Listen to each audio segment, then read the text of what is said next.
नमस्कार, आप देख रहे हैं सेवा पथ न्यूज। हम हैं निष्पक्ष, निर्भीक, सेवारत। मैं सुष्मिता सिंह आपका स्वागत करती हूं। हमारे बीच आज डॉक्टर मिथिलेश दीक्षित जी हैं। आपका हमारे इस चैनल में स्वागत है जी, कुछ थैंक यू। आज आपने बारे में बताइए, आपका ये साहित्य का सफ़र कैसा रहा? आपने बचपन में किन किन परिस्थितियों का सामना किया और आज भी आप किन परिस्थितियों का सामना कर रही हैं? सुष्मिता जी, बचपन तो जैसे साधारण तौर पे बच्चों का बीतता है, इसी तरह से बीता है। और बस इतना अंतर रहा है कि हमारे परिवार में लड़के और लड़की में कोई अंतर नहीं किया गया। जी। लड़कों की तरह पाला पोसा गया है और ध्यान रखा गया है, अच्छी शिक्षा दी गई है और शिक्षण क्षेत्र में ही मैंने आगे चलकर कार्य किया है। तो एक सामान्य बच्ची के रूप में मैंने प्रारंभिक जीवन जिया है। उसके बाद अच्छे अंक आते रहे हैं तो थोड़ा सा प्रोत्साहन मिलता रहा, प्यार भी बहुत मिला घर में, बाहर, स्कूल में। तो आगे चलकर शिक्षण का कार्य भी किया। और साहित्य का तो जब साहित्य की मैं शिक्षक रही हूँ तो साहित्य के प्रति रुझान तो स्वाभाविक रूप से हो ही गया था। लेकिन माता पिता का ऐसा प्रभाव रहा, वे लोग पढ़ते बहुत थे। जी। माताजी अंग्रेज़ी की और उर्दू की बहुत बड़ी विदुषी थीं। पिताजी अंग्रेज़ी के प्रोफेसर थे। तो घर का माहौल ऐसा था कि पढ़ने लिखने वाला था। एक भाई हैं, वो जासूसी उपन्यास पढ़ा करते थे। बस मेरी शुरुआत वहीं से हो गई पढ़ने लिखने की।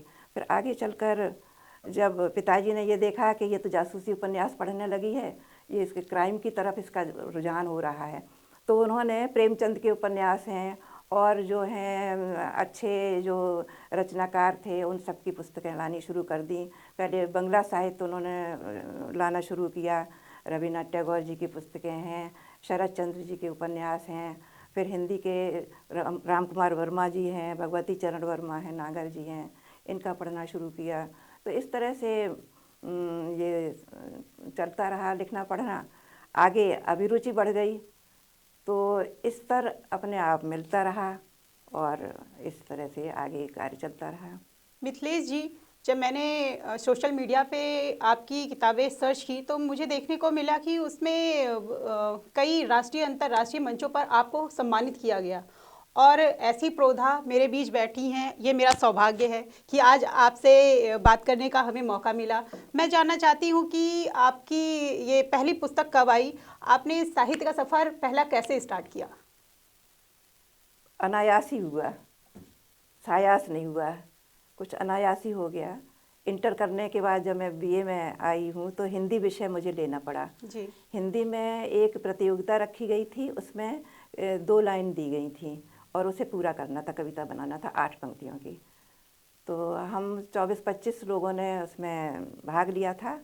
3 पास हुए थे, उसमें पहला नंबर मेरा आ गया था। तरवर की शीतल छाया में, बस इतना दिया हुआ था उन्होंने, तो कविता बनाई। तो थोड़ी सी उत्सुकता हुई कि हम भी कुछ कर सकते हैं, लिख सकते हैं। फिर तुकबंदी थोड़ी थोड़ी चलती रही। कविता में कोई रुचि नहीं थी, ज़्यादातर तो निबंध, उपन्यास, कहानियाँ, ये इन्हीं को पढ़ा करती थी। जब एमए किया है तो ऐसी परिस्थितियां हो गई कि हिंदी में ही एमए करना पड़ा। और उसमें हिंदी के में जो प्रथम वर्ष में ही एक लेख लिखा मैंने और वो इतना पसंद किया लोगों ने, प्रोफेसर्स लोगों ने और साहित्य जगत के लोगों ने, कि वो अच्छी पत्रिका में प्रकाशित हुआ। तो वो एक शोध आलेख माना गया, शोध का आलेख। तो उससे थोड़ा सबका ध्यान गया और मुझे भी लगा कि मैं कुछ लिख सकती हूँ। बस वहीं से पहला सफ़र शुरू हो गया। और थोड़ा मेरा नेचर था कि मैं ये देखा करती थी कि परेशानियाँ लोगों को बहुत हैं, तब निर्धनता भी बहुत थी, बहुत परेशान लोग थे, दहेज का बहुत प्रकोप था। तो मैं सोचा करती थी कि मैं ऐसा लिखूं जो दूसरों के काम आए और समाज में एक तब्दीली आए।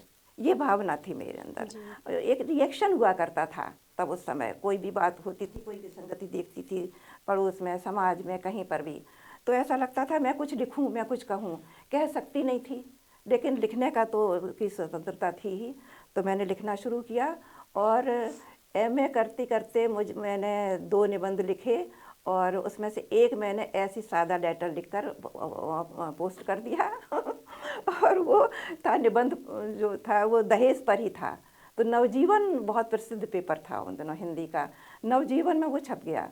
उसके बाद कुछ महीने बाद मैंने दोबारा देखा, वही फिर उसमें छापा गया। तो वो कई जगह छापा गया, कई जगह छापा गया, और 2009 में जब मेरी निबंध की एक किताब आई है, उसमें वो निबंध जो 20 साल पुराना था वो रखा गया। उसके बाद कुछ राजनीतिक विसंगतियों पर ध्यान गया। राजनीतिक विसंगतियों को देखकर लगा कि मुझे कुछ कहना चाहिए। तो जब 75 में और 77 में जब आपातकाल लगा है और परिस्थितियाँ आई हैं, जब कांग्रेस गवर्नमेंट गई है, तो मैंने जयप्रकाश नारायण जी पर, गांधी जी पर, इंदिरा जी पर बहुत लेख लिखे।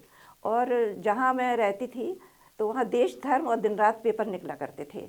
देश धर्म दिन रात में एक राजनीतिक लेखक के रूप में बहुत प्रसिद्धि मिल गई थी। पूरे पूरे कॉलम आते थे मेरे नाम से और वो छपा करते थे, पूरे पूरे विस्तृत रूप से आते थे और कई कई किश्तों में आते थे।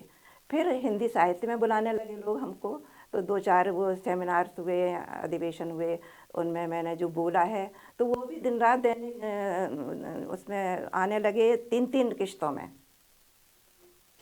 तो इस तरह से ये सफ़र शुरू हुआ, दिलचस्पी बढ़ी, फिर विवाह हो गया। मिथिलेश जी, आपकी 75 से भी अधिक पुस्तकें प्रकाशित हो चुकी हैं और देश से लेकर विदेश तक आपको मंचों पर सम्मानित किया गया है। हमारे दर्शक ये जानना चाहते हैं आपका क्या अनुभव रहा है यहाँ से लेके विदेश तक। जी, जब समय मिला और अवसर मिला तो मैंने जाने का प्रयास किया।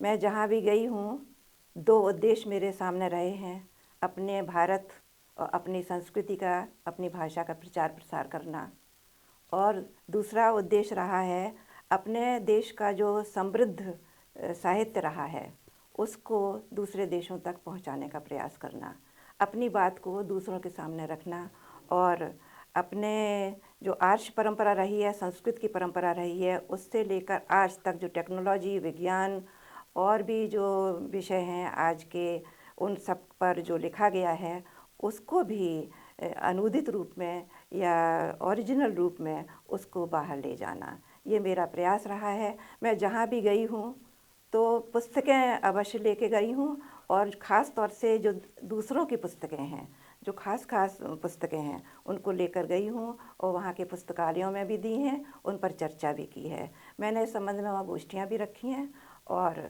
सम्मान तो खैर ये औपचारिकता में मिल जाता है, उसकी कोई बात नहीं है। मेरा प्रयोजन सम्मान प्राप्त करना नहीं है, मेरा प्रयोजन है कि साहित्य के माध्यम से ऐसा कुछ कहना जो मानवता के लिए बहुत ही लाभदायक हो।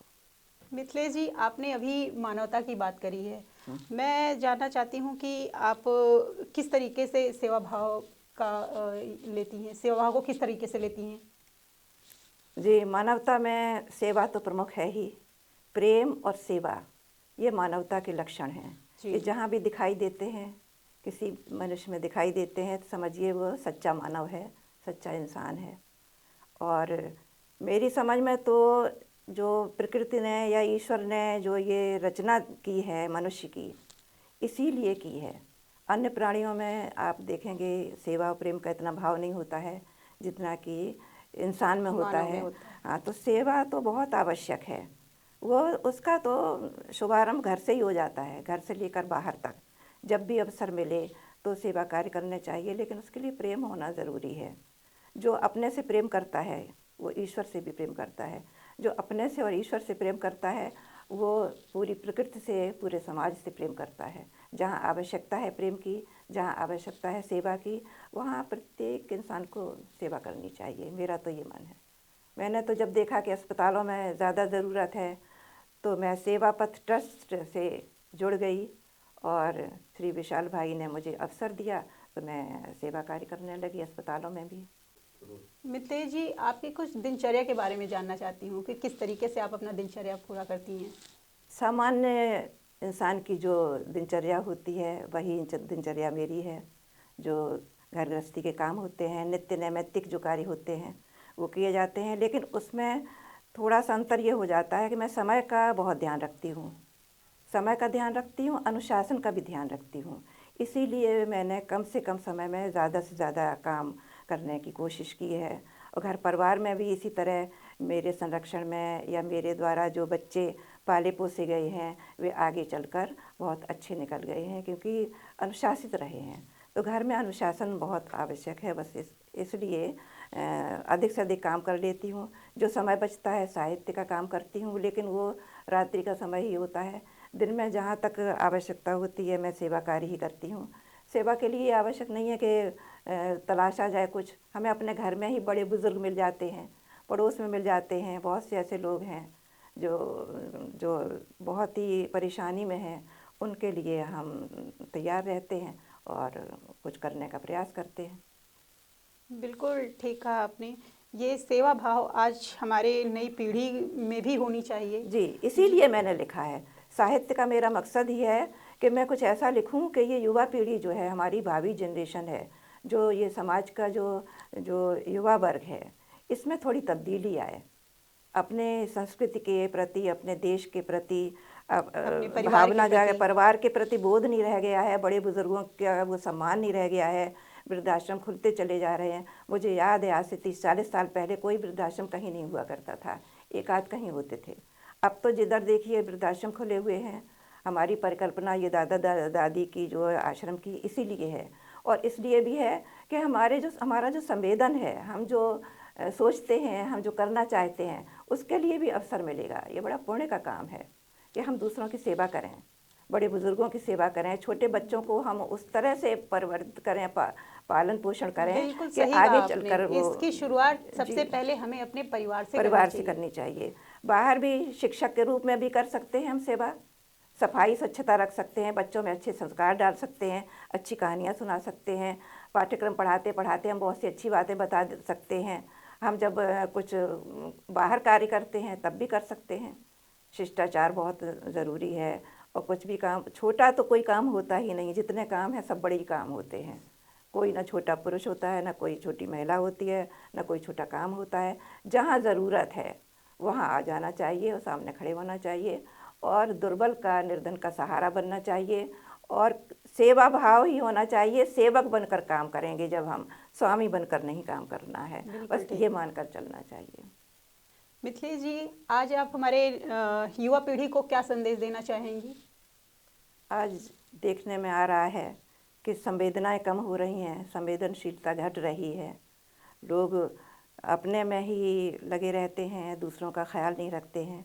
मैं इस युवा पीढ़ी से यही कहना चाहती हूँ कि अपने जो घर के लोग हैं, परिवार के लोग हैं, उनका ध्यान रखते हुए अपने अपने काम को बहुत श्रम और निष्ठा से करना चाहिए, बहुत ईमानदारी से करना चाहिए। क्योंकि इसका नतीजा एकदम तो नहीं आता है, लेकिन बाद में बहुत अच्छा निकलता, बड़ा मीठा फल होता है। इसलिए पहला काम है श्रम, परिश्रम।